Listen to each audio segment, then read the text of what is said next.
भाई 2014 का जो चुनाव था वो गर्मा गर्म चाय के नाम था, मतलब चाय ब्रांड थी 2014 में, लेकिन 2019 में ब्रांड बदल चुका है। वो हमारे जो चौकीदार है वो ब्रांड बन चुके हैं। और अभी क्या हुआ है, अभी इतने बड़े ब्रांड हो गए चौकीदार साहब कि अब लोग सांसद जो हैं वो अपना इस्तीफा तक चौकीदार को सौंपने जा रहे हैं। चाय गरम की शुरुआत आज जिस खबर के साथ हम करने जा रहे हैं ये उत्तर प्रदेश से खबर है, जहां एक सांसद बीजेपी के ही थे, वो इतने नाराज हो गए कि उन्होंने इस्तीफा दे दिया। लेकिन इस्तीफा किसे सौंपा? चौकीदार को। क्यों सौंपा ये आप देखिए चाय की चुस्कियों के साथ। गार्ड के साथ खड़े ये हैं हरदोई से बीजेपी के सांसद अंशुल वर्मा। पार्टी नेतृत्व से नाराज अंशुल वर्मा ने बीजेपी से अपना इस्तीफा पार्टी नेताओं को नहीं बल्कि दफ्तर के चौकीदार को सौंपा। देश में चौकीदार पर सियासत तेज है। प्रधानमंत्री नरेंद्र मोदी और बीजेपी अध्यक्ष अमित शाह से लेकर बीजेपी के तमाम नेताओं ने सोशल मीडिया पर अपने नाम के साथ चौकीदार शब्द जोड़कर खुद को समाज का पहरेदार बताने की कोशिश की है। लेकिन बीजेपी के हरदोई से सांसद अंशुल वर्मा ने पार्टी को उसी चौकीदार के जरिए आईना दिखाने की कोशिश की। दरअसल वो बीजेपी के लखनऊ दफ्तर पहुंचे तो इस उम्मीद में थे कि पार्टी नेताओं से मिलकर अपना टिकट काटे जाने पर सवाल जवाब कर सके, लेकिन जब वहां पहुंचे तो पार्टी नेताओं ने मिलने का टाइम नहीं दिया।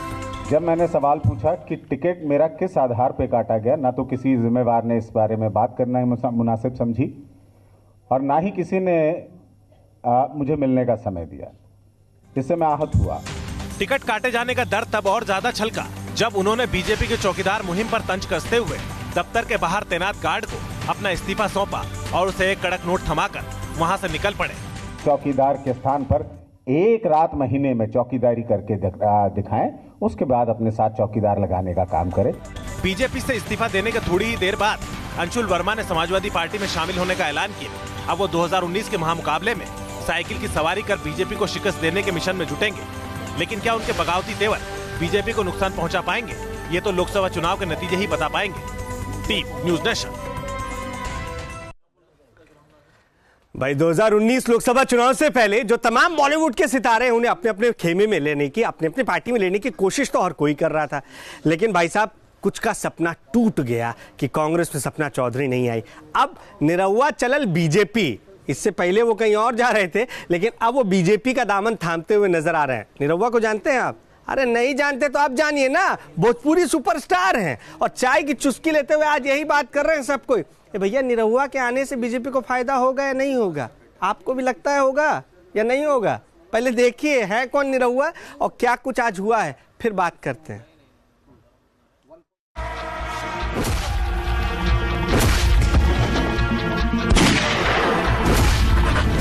यहाँ के नया एसपी तेजस्वी।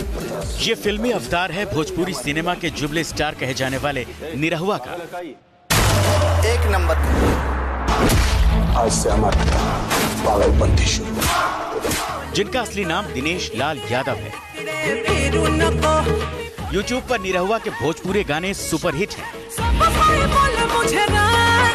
वो बिग बॉस में भी नजर आ चुके हैं। आओ आओ आओ। तो इधर खड़े थे और बोले कि क्या हाल है, तब तो घूमे नहीं। और शायद अकेले ऐसे स्टार हैं जिनकी फिल्मों के नाम उनके नाम पर हैं।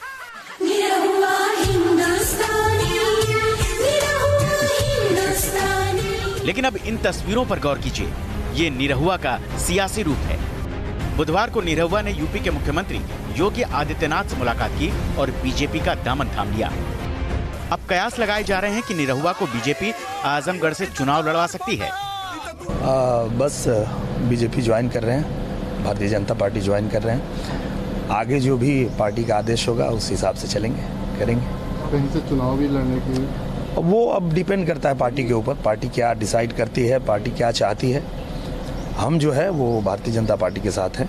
हम भी चाहते हैं कि देश में जो है फिर से नरेंद्र मोदी जी प्रधानमंत्री बने और इसलिए हम जुड़ रहे हैं और आगे जो भी आदेश होगा हर कदम हम साथ में रहेंगे। हम आज आप लोग के बीच में आया हूँ ये बताने के लिए निरहुआ की गिनती भोजपुर के सबसे बड़े सिंगर और अभिनेता में की जाती है और आजमगढ़ यूपी की हाई प्रोफाइल सीट है। यहाँ से समाजवादी पार्टी के मुखिया और पूर्व मुख्यमंत्री अखिलेश यादव चुनाव लड़ रहे हैं। लिहाजा निरहुआ की उम्मीदवारी के जरिए बीजेपी यादव बहुल इस सीट पर अखिलेश को घेरने की कोशिश में है। निरहुआ के अलावा भोजपुरी फिल्म स्टार रवि किशन भी 2019 के लोकसभा चुनाव में बीजेपी के टिकट पर चुनाव लड़ सकते हैं। ये वो वीडियो है जिसमें हाल ही में रवि किशन ने प्रधानमंत्री नरेंद्र मोदी की तारीफ की थी। 56 इंच का सीना खाली बोली से ना बा, मोदी जी घुस के मारल। चुनाव लड़ रहा हूँ, आप चलिए एनआई के द्वारा आप लोगों को बता दें, चुनाव लड़ रहा हूँ।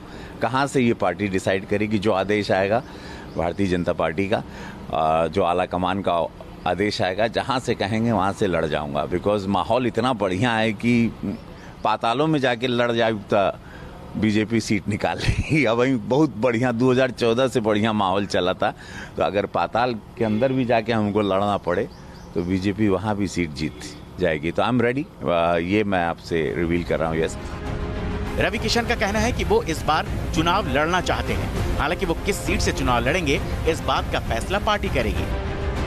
रवि किशन साल 2017 में ही बीजेपी में शामिल हुए थे। इससे पहले साल 2014 में वो लोकसभा का चुनाव कांग्रेस के टिकट पर जौनपुर से लड़ चुके हैं, लेकिन तब वो चुनाव हार गए थे। कयास लगाए जा रहे हैं कि बीजेपी अब जौनपुर से रवि किशन को अपना उम्मीदवार बना सकती है। Team news nation. भाई निरहुआ के बीजेपी ज्वाइन करने के बाद भाई बड़े खुश नजर आ रहे हैं। ऐसा लग रहा है कि ये अगर बीजेपी को वोट देते तो निरहुआ की वजह से देंगे, मोदी की वजह से नहीं देंगे, वो भी मध्य प्रदेश में रहते हुए। लेकिन वो जो पीछे तीन भाई बैठे हैं उनके बीच क्या बातचीत चल रही है ये भी आपको बता देता हूँ। चाय पीते पीते वो ये चुस्की लेते हुए बात कर रहे हैं कि ये उर्मिला मातोंडकर भी तो आज कहीं कांग्रेस का हाथ थामती नजर आ रही थी, है? और न सिर्फ कांग्रेस का हाथ थामा है बल्कि राहुल गांधी की तारीफ में उन्होंने खूब सारे पुलिंदे बांधे हैं। आप भी देखिए उर्मिला मातोंडकर ने क्या कुछ कहा है आज। रंगीला गर्ल के नाम से मशहूर फिल्म स्टार उर्मिला मातोंडकर अब सियासत के मैदान में दमखम दिखाएंगी। लोकसभा चुनाव से ठीक पहले उन्होंने कांग्रेस का हाथ थाम लिया है। महाराष्ट्र कांग्रेस के कई दिग्गज नेताओं की मौजूदगी में उन्होंने कांग्रेस ज्वाइन किया। बताया जा रहा है कि उर्मिला मुंबई उत्तरी सीट से लोकसभा चुनाव लड़ सकती है। मुंबई नॉर्थ सीट को बीजेपी का गढ़ माना जाता है। यहाँ से बीजेपी के गोपाल शेट्टी मौजूदा सांसद हैं। कांग्रेस में शामिल होने से पहले उर्मिला ने कांग्रेस अध्यक्ष राहुल गांधी से मुलाकात की। उर्मिला जी ने आज कांग्रेस अध्यक्ष श्री राहुल गांधी जी से मुलाकात कर कांग्रेस पार्टी की सदस्यता ली और कांग्रेस पार्टी और उसके सिद्धांतों के प्रति अपना समर्पण और विश्वास जताया। उर्मिला ने बेशक सियासत में नई एंट्री ली, लेकिन प्रेस कॉन्फ्रेंस में उन्होंने सधे लहजे में बीजेपी पर वार किया और सियासत में कदम रखने की वजह भी बताई।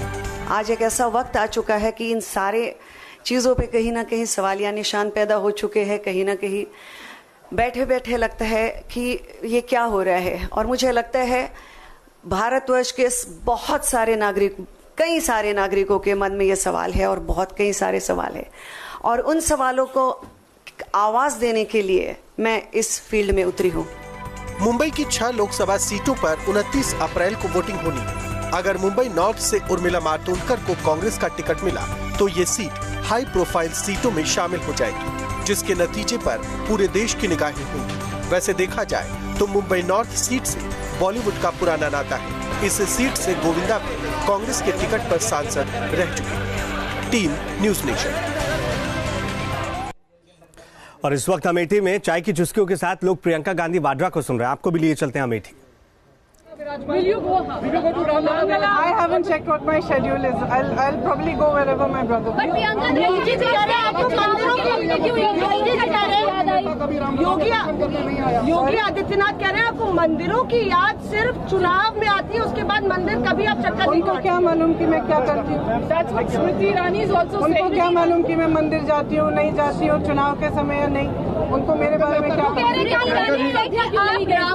बीजेपी ये कह रही है कि 4 पीढ़ियों से कांग्रेस पार्टी गरीबी हटाओ का नारा दे रही है। ये भी एक ब्लॉक है और ये 4 पीढ़ियों से कर रही है। इंदिरा गांधी से लेकर अब तक कहा जा रहा है।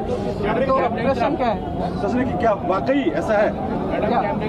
बीजेपी हटाओ का नारा देते हैं, आप गरीबी हटाते नहीं है। इंदिरा गांधी सिर्फ नारा चुनावी नारा रहता है, गरीबी नहीं। तो आप कह रहे हैं कि हिंदुस्तान में आज तक कोई गरीबी हटी नहीं है, ये कह रहे हैं? That's what BJP is saying. नहीं बात कही है कि आप So it's not true what they're saying. Priyanka ji, All you have to do is look around. Priyanka ji, how big is the issue? Obviously, all the problems have not been solved. Obviously, some people are still poor. A large part of people are suffering. But there is a lot of work that has been done. Evidence of it, by the way, is what you've seen today. That's evidence of the progress that has come from the work of the Congress in the last 60 years. What will be the defining issue of 2019 elections? What according to you will be the defining? I think the defining issues are that farmers are suffering. They have got no help from the government. They tell me that they don't even get their seed and fertilizer on time. In some places, the seed is costing them more than their crop. They are in debt. There is nobody to support them and nobody to help them. The issue is that there is huge, gross unemployment. Jobs were promised, they were not given. There are thousands of young people who are unemployed. I see them on every choraha, I see them on every marketplace. Everywhere I go, when I ask, have you got a job? They say no. The government has no government has performed as badly on employment as they have. The economy is in shambles. These are the issues. And these, I think, are the issues that all of you should highlight instead of getting into issues which are actually relevant for people.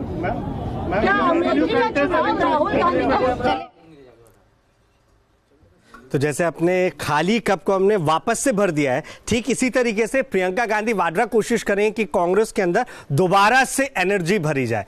कितनी कोशिश ये कारगर होगी तो वक्त बताएगा, लेकिन हाँ, एक कोशिश अब कारगर हो रही है, खामोश। शॉटगन सिन्हा यानी शत्रुघ्न सिन्हा की। दरअसल बीजेपी की तरफ से तवज्जो मिल नहीं रहा था। सिन्हा, बीजेपी के रविशंकर प्रसाद से होगा मुकाबला। अभिनेता से नेता बने शत्रुघ्न सिन्हा ने अपनी बगावती तेवर से कई बार बीजेपी के लिए मुश्किलें खड़ी की, तो लोकसभा चुनाव में पार्टी ने शत्रु का टिकट काटकर उनकी बगावत का जवाब दे दिया। लेकिन शॉटगन के नाम से मशहूर शत्रुघ्न सिन्हा भी इतनी आसानी से हार मानने वालों में नहीं थे। अब वो कांग्रेस का हाथ थामकर बीजेपी से ही दो हाथ करने की तैयारी में हैं। शत्रुघ्न सिन्हा 28 मार्च को कांग्रेस में शामिल होंगे। पटना साहिब सीट से सांसद शत्रुघ्न एक बार फिर इसी सीट से चुनावी मैदान में उतरेंगे। इस सीट पर उनका मुकाबला केंद्रीय मंत्री रविशंकर प्रसाद से होगा। 28 तारीख को 11:30 बजे ज्वाइन करेंगे। अब जितना पूछ रहे हैं तो मैं बता दूं। पटना साहिब लोकसभा सीट कायस्थ बहुल इलाका है।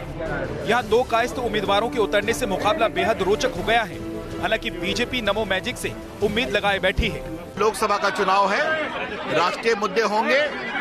पूरा देश नरेंद्र मोदी को दोबारा प्रधानमंत्री बनाना चाहता है और पटना साहब के एक एक मतदाता भाजपा की ऐतिहासिक विजय यहाँ कराएंगे, मुझे पूरा विश्वास है। शत्रुघ्न सिन्हा को बीजेपी में आडवाणी का करीबी माना जाता है। जब से आडवाणी को पार्टी में किनारा किया जाने लगा, तभी से शत्रुघ्न सिन्हा पार्टी के नए नेतृत्व के खिलाफ मुखर होने लगे। 2014 में मोदी सरकार बनने के बाद जब शत्रुघ्न सिन्हा को मंत्री नहीं बनाया गया, तो उनकी नाराजगी और भी ज्यादा खुलकर सामने आने लगी और अब शत्रु कांग्रेस का हाथ थामकर बीजेपी को चुनौती देते नजर आएंगे। Team news nation. भाई, अक्सर देखा गया है कि पत्रकारों के सवालों से राजनेता घायल होते हैं, लेकिन एक बार फिर से राहुल गांधी की दरिया दिली देखने को मिली है। एक घायल पत्रकार थे दिल्ली में, उन्हें राहुल गांधी ने अस्पताल बाकायदा पहुंचाया है। और ये तस्वीर आप देखिए, ये उसी समय की है अस्पताल में जब राहुल गांधी इन घायल पत्रकार को लेकर पहुंच रहे थे।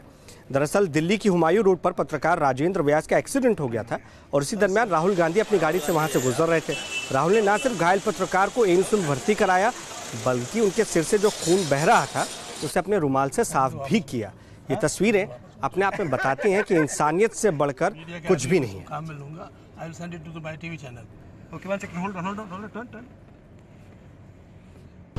चाय गरम में अब बात करते हैं उत्तर प्रदेश की एक ऐसी सीट की जो इस चाय से भी ज्यादा गर्म होती जा रही है। हम बात कर रहे हैं उत्तर प्रदेश की रामपुर सीट की। दरअसल बीजेपी ने यहां से जया को चुनावी मैदान में उतार दिया है। अब जैसे ही जया प्रदा चुनावी मैदान में यहां पर उतरे, जो कि पहले ही 2 बार यहां से जीत चुके हैं समाजवादी पार्टी की तरफ से, लेकिन अब आजम खान यहां पर है समाजवादी पार्टी की टिकट से, जिन्होंने पिछला चुनाव जीता था।